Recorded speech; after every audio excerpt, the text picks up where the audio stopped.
debate. Justin Trudeau spent some time with the man to my left downtown. Yes, earlier I spoke with the leader of the Liberals. We talked about several issues, including specifically which Canadians he thinks should pay more taxes and how his party plans to regain the confidence of Canadians. So what happened to the Liberal Party that it slipped to third place position? How did it lose the confidence of Canadians? How do you get it back? I think there's probably a lot of reasons, but one of them was that we turned inwards. After all those years of governance, we forgot about, in many cases, the people we're actually supposed to be serving and representing, and that's why over the past years I've very much focused on bringing people back into the Liberal Party, building an extraordinary team of candidates right across the country, and demonstrating a deep connection and a desire to build a better future for Canadians. What does that mean to mom and dad at home, though? What it means is to look directly at the fact that Mr. Harper's plan for 10 years, which consisted of giving tax breaks and benefits to the wealthiest Canadians, hasn't worked, because his approach is to grow the economy by helping the wealthy.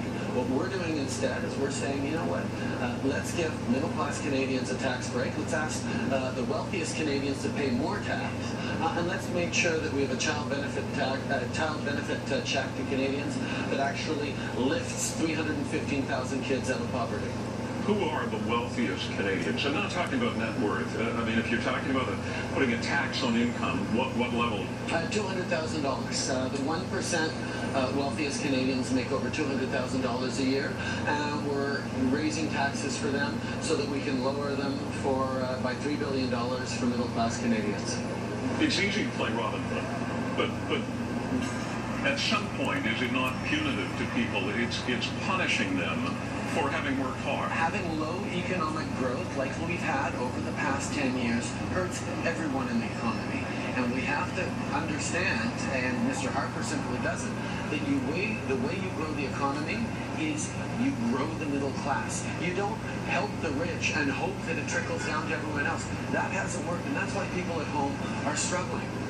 You said during the debate at one point, perhaps I was naive about the anti-terror. I see the smile on your face already.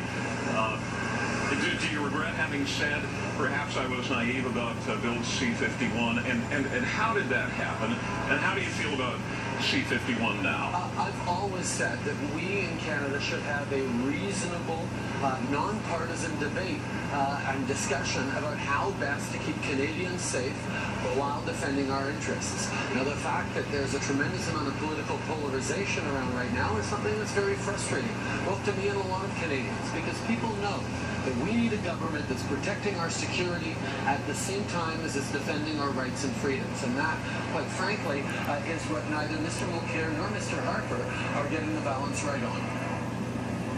So if you want to see the full interview, we have it posted at our website, toronto.ctvnews.ca. Well, what was sunny heading into the weekend, and maybe